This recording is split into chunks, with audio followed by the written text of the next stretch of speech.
In this video, we are talking all things protein, why you should care about protein, the benefits, how much you should be eating per day, and then of course, how to accomplish your daily protein goal while eating out. Welcome to my channel. My name is Shayla. I am an IFBB bikini pro and a new mom, and I'm completely obsessed with eating out. For 5 years leading up to this point, I was traveling every single week, lifting, competing, and eventually earned my IFBB Pro card. Throughout this time, I was eating out every single week for multiple meals and was able to accomplish my fitness and nutrition goals of earning my Pro card. Now, after having a baby, do you see a baby? Do you see a baby on there? Huh? Is that you? I have lost 30 pounds and am on my way to making my way back to my pre-pregnancy weight, which I'm 5 pounds away from, and then ultimately competing again on the stage, this time as an IFBB Bikini Pro. The whole entire goal of this channel is to provide you guys with value and information to help you in your own personal journey in accomplishing your fitness and nutrition goals while eating out. I have done so myself in accomplishing my own goals. I really hope that you guys find value in this video, and if you do, please don't forget to smash that like button and press subscribe, and that you will not miss any of my upcoming videos. So don't forget to hit that bell as well. Like I mentioned, this video is all about protein, so before I get into telling you how much protein you should eat and how to accomplish that while eating out, we're going to talk about the benefits and why you should even care about hitting a daily protein goal. All of these benefits that I'm going to be sharing about protein are all backed by research. You guys, I am such a huge proponent of evidence-based fitness and nutrition, and so everything that I'm sharing is going to be linked in the description below, the study that I got it from, and so you guys can find out the research on your own. First of all, protein is essential for our health. It is very developmental in our growth and repair and creation of our tissues, live cells, organs, and tissues. If you're watching this channel, you're likely interested in accomplishing some sort of a fitness or nutrition goal while eating out. And so obviously building muscle, getting stronger, improving your physique, things like that are probably going to be important to you. So protein is going to be an awesome way to accomplish those goals. Whether your goal entails losing weight, maintaining weight, bulking up, anything that involves improving your physique, you're likely going to want to listen up here because there are tons of benefits on why protein should be important to you. Eating protein doesn't just have to be a priority if you're a gym rat. You can find benefits of eating protein in your everyday life, improving your strength for everyday activities, whether you have kids or maybe you're like me and feel extremely competitive even when you're by yourself carrying all the groceries in one haul instead of 3. So regardless of what your goal is, whether it's weight loss, building muscle, losing weight, you can find benefit in protein. Another benefit of protein is that it is actually scientifically proven to be beneficial for fat loss. In addition to fat loss, it is better for actually being able to maintain weight loss once the weight loss goal has been achieved. So long-term weight loss obviously is going to be the goal, and protein can help you get there according to the literature. Protein is actually extremely correlated with higher appetite control. It has been shown to reduce cravings as well as make you feel more full compared to other macronutrients, carbohydrates, and fats. One of the other reasons why protein is able to do this is protein intake actually reduces the hormone ghrelin, which makes you hungry, which only makes sense because protein makes you feel more full, less cravings, lower ghrelin. It all makes sense. According to another study, protein was extremely beneficial in maintaining bone density, especially with age, and decreasing the risk of osteoporosis as well as bone fractures. And at one point, it was actually pretty controversial that high protein diets were not good for the kidneys, but according to the recent literature, it shows high protein diets don't seem to have a negative effect if your kidneys are healthy. Another benefit of protein is decreasing your risk of injury as well as lowering your blood pressure. And lastly, protein increases your energy expenditure, which basically means it helps you burn more calories. One of the reasons for this is something called the thermic effect of food, or TEF. TEF is the amount of energy that it takes to basically absorb and digest the food that you eat. So compared to carbs and fats, protein is more than double the thermic effect. So basically what I'm trying to say is that by eating more protein, you actually burn more calories if your calories are equal. According to the literature, the thermic effect of fat is about 0 to 5%, for carbs about 5 to 15%, and for protein, drum roll please, this is about 20 to 30% for TEF. So basically what this means is if we have two of you in two different scenarios, calories completely equated, we had a moderate or low protein diet over here and a high protein diet over on this side. On this side, even if calories were completely the same in both situations, you would actually burn more calories in the high protein diet side just because the thermic effect of protein is higher, which means you're going to burn more calories, aka lose more weight. Hopefully you learned something about why protein is so beneficial and why you should care about your protein intake. So if you learned something new, let me know what you learned in the comments, as well as like and subscribe to my channel. Up next, we're going to be talking about how much protein we should be intaking every single day. If you're in the fitness and nutrition industry, it is extremely common to hear the recommendation of 1 gram per pound of body weight when it comes to protein. This is an extremely generalized term. The math is extremely easy, and so even a beginner can say, okay, I weigh 150 pounds, so I should eat 150 grams of protein per day. So I'm going to throw up here on the screen right now. This is going to be a couple of different examples from a couple different studies that I found about general recommendations for protein intake. So I mentioned the 1 gram per pound of body weight in the example, 150 pounds equals 150 grams of protein per day. And then also there's another general recommendation for weight loss in athletes. This is going to be 0.7 grams to 1.1 grams per pound of body weight per day. So for example, that range again for that 150 pound individual is going to range from 105 grams of protein per day to 165 grams of protein per day. The next recommendation is going to be for lean individuals who are trained or who have had prior training experience and who are also dieting. So this range is going to be from 1 to 1.4 grams per pound, and this time instead of it being per pound of body weight, it's actually going to be per pound of fat-free mass. So again, going back to that 150 pound individual, if they were around 27% body fat, which by the way, you guys, I'm actually talking about me in this example. I was 8 weeks postpartum when I got my DEXA scan done, and it showed that I was about 27% body fat, about 150 pounds, and had about 111 pounds of fat-free mass. So going back to the recommendation for a lean individual who is trained and dieting, for a person who has 111 pounds of fat-free mass,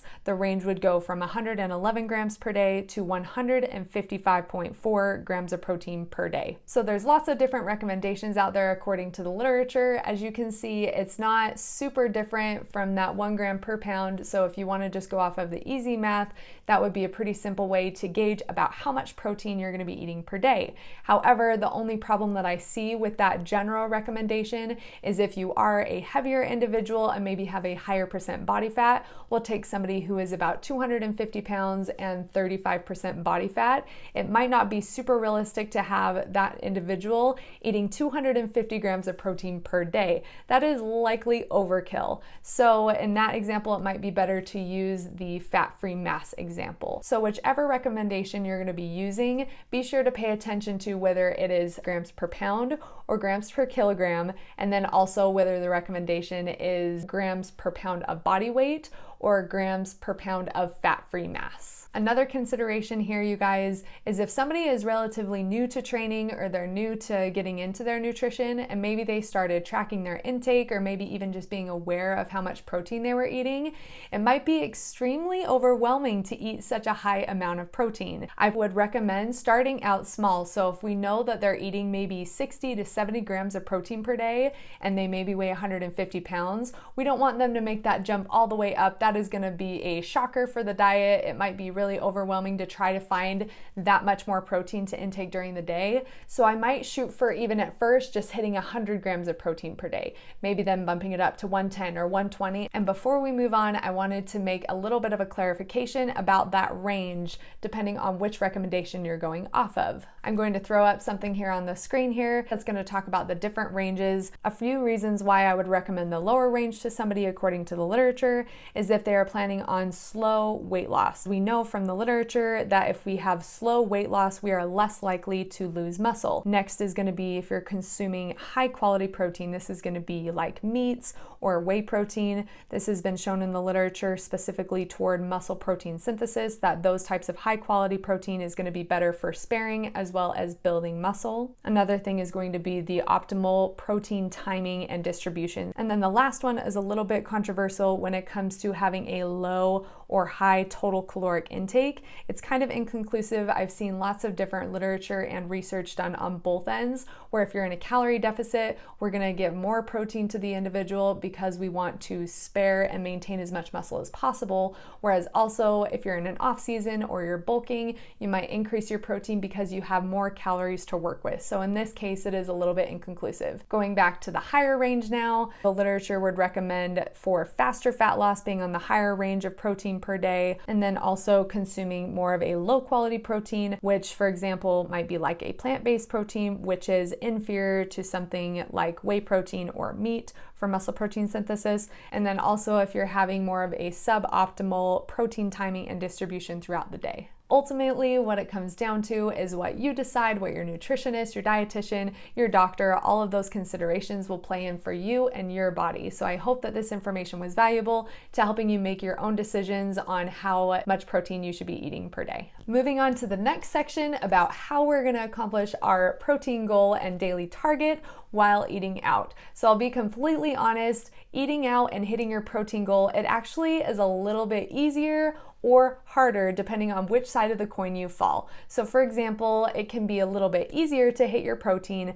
because you can get higher protein meals when you eat out. A lot of the times you can get like a burger or a chicken sandwich or even double the protein, and we'll talk about some ways that we can increase our protein intake while eating out here in just a little bit.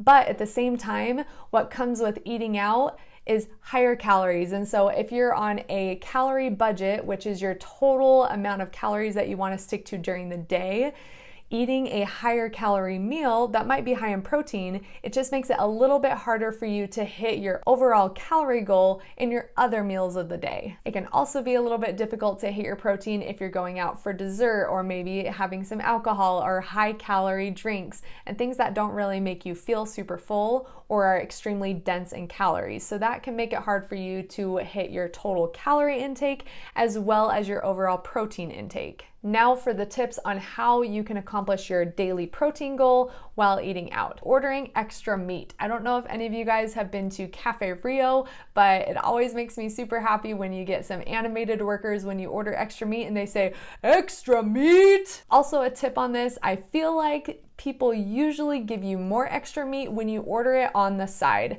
So if you have your meal and they just add on extra meat on top of it, there might not be as much room on whatever meal you're getting to add extra meat, so you might get less of the other things. And so what I find is that if you order the extra meat on the side, if you're being really meticulous, you can actually weigh that portion of meat, or if you want more, getting it on the side, you can actually get a little bit more meat in most restaurants. From my experience anyway. My next tip is going to be substituting for leaner meats. So for example, I absolutely love Denny's. When ordering at Denny's, I love to get the bacon, but if I wanted to spare some calories, I could order turkey bacon instead of bacon. I could order egg whites instead of eggs and other substitutions like that. Another example would be to order steak at Chipotle instead of the carnitas. The steak is 150 calories and 21 grams of protein, while the carnitas is 210 calories for 23 grams of protein.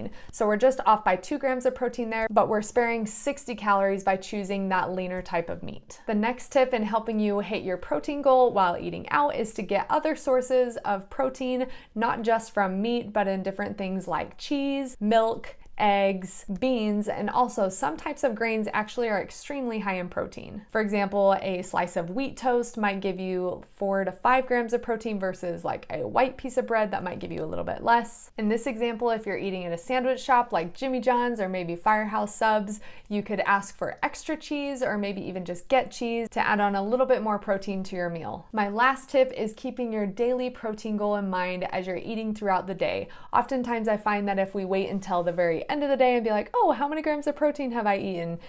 It can be a little bit hard to make up that extra protein as well as adding on additional calories if that's something you're working on. So I'm gonna throw up another example here so you can see. In this example, I'm gonna use 120 grams of protein as our goal of attaining. There are lots of different ways that we can accomplish 120 grams of protein. It could maybe be 3 meals per day at 40 grams of protein per meal. Maybe we're gonna have 4 meals a day and 2 of those meals are gonna have 40 grams of protein, and maybe maybe 2 of those meals are gonna have 20 grams of protein. And so looking at these examples, there's multiple different ways that you can accomplish your daily protein goal. And ultimately, it's gonna come down to your preference, your goals, and what you want to accomplish. So I really, really hope you guys have enjoyed this video. Thank you so much for watching. I hope that you were able to find a lot of value in this video all about protein, why it should be important to you, how much protein you should eat, and how to accomplish your protein daily goal by eating out. So if you like this video, please feel free to let me know in the comments below. And of course, subscribe to my channel for more content similar to this. I would also be extremely curious to know, do you like this more of informative content, or would you like to see me go to a specific restaurant and break down the menu similar to what I did with one of my previous videos, which was done on Wendy's? And basically what I did there was went over the 10 lowest calorie options for all of the different food categories. I'll link that video in the description below. But thank you guys again for joining, and I can't wait to catch you guys next time.